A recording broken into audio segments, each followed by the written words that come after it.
I'm Helen Sharp from the Knitting School in Seattle, and today we are doing the last in a series of cast-ons on the single bed knitting machine, and it is the crochet cast-on, which is super easy to do.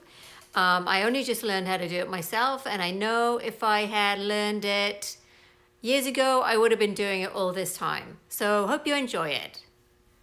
So this last one is maybe the easiest one of all, and I'm not really sure what it's called. Let's call it the crochet cast on. And I'm going to be using my latch tool, and I need to do a slip knot in the yarn, and I do that by forming a loop, and then with the latch open on my latch tool, I'm going to go through the loop and grab the yarn and pull through a little knot here. And then I'm going to push that down the stem of the needle and then push the latch tool up between the first and second needle on the left.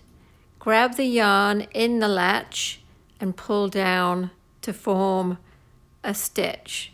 Then push up between the next two needles, grab the yarn, and pull down, and just work your way along like that.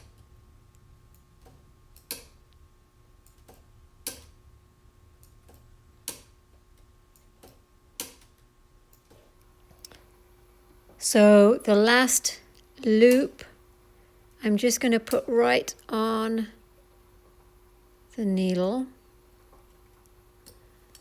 Let's bring this yarn down under the needle, and you can put a comb on now or have your brushes engaged and make the first row.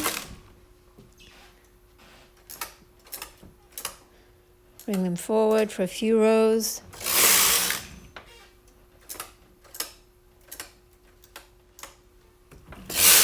Before you put some weight on. I hope you enjoyed this video. If machine knitting is your thing, please subscribe to my channel and ask questions, make comments in the feed below.